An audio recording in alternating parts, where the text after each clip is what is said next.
We turn now to a historic debate at the United Nations. Some 120 countries gathered this week to draft a treaty to ban nuclear weapons. But the United States did not take part. In fact, the U.S. led a boycott of the talks. This is U.S. Ambassador to the UN, Nikki Haley. You are going to see almost 40 countries that are not in the General Assembly today. And that's 40 countries that are saying, in this day and time, we would love to have a ban on nuclear weapons. But in this day and time, we can't honestly say that we can protect our people by allowing the bad actors to have them, and those of us that are good trying to keep peace and safety not to have them.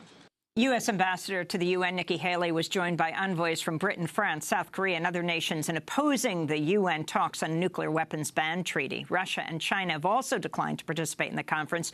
We're joined now by Zia Mir, physicist, nuclear expert and disarmament activist, co-director of the Program on Science and Global Security at the Woodrow Wilson School of Public and International Affairs at Princeton University. He's co-author of Unmaking the Bomb, a fissile material approach to nuclear disarmament and non-proliferation.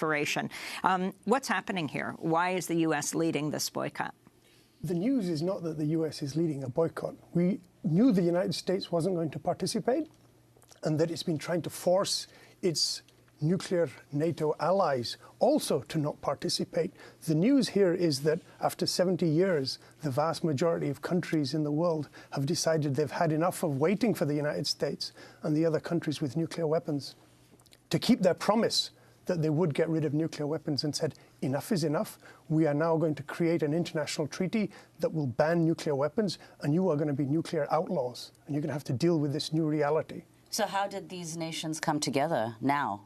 It's taken years and years of effort by non-weapon states and peace movements around the world to build the kind of coalition that it's taken to bring a resolution to the United Nations last year, in which 123 countries, as you mentioned, voted in support of the beginning of talks. The United States tried actively to block that resolution being passed.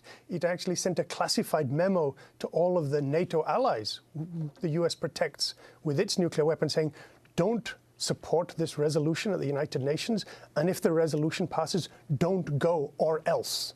It was actively threatening its own allies to make sure they wouldn't participate, because they know that in many of the countries in Europe in particular, and in countries like Japan, which are protected by U.S. nuclear weapons, public opinion and many parliaments are actually in favor of joining the process to ban nuclear weapons. And it's taken a lot of effort by the United States to keep these countries out of the process. Trump said recently, if countries are going to have nukes, we're going to be at the top of the pack. And, of course, you had Nikki Haley saying, sure, I'd like a nuclear ban, but what about North Korea?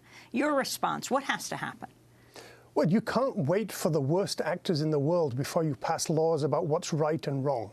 If that was the way the world worked, we would never have banned slavery. If you had to wait for slave owners to agree in advance that slavery is a bad thing. What countries are doing is laying down a marker, just like we did with chemical weapons, biological weapons, landmines, cluster munitions, and creating the laws of war, that simple humanitarian principles apply. There are limits on what states are allowed to do, no matter what. You don't commit genocide.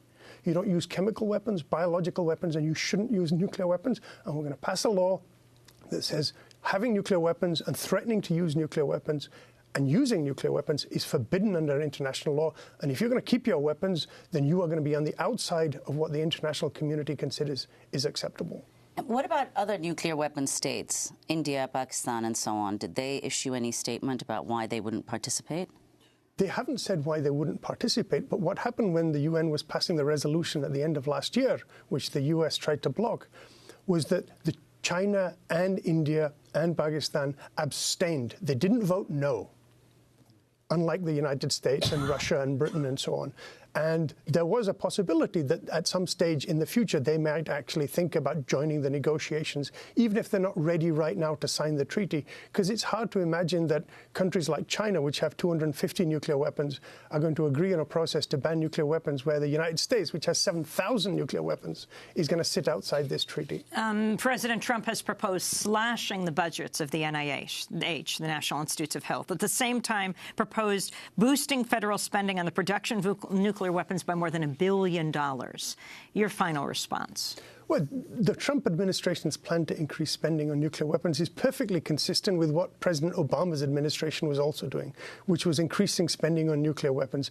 There is a shared commitment by the U.S. policymaking process on spending $1 trillion over the next 30 years to modernize the nuclear weapons, the submarines, the bombers, and every part of the nuclear weapons production complex to get ready for 100 more years of nuclear weapons. And this is part of what this UN process is trying to block, which is that we are not willing to live with nuclear weapons for another 100 years.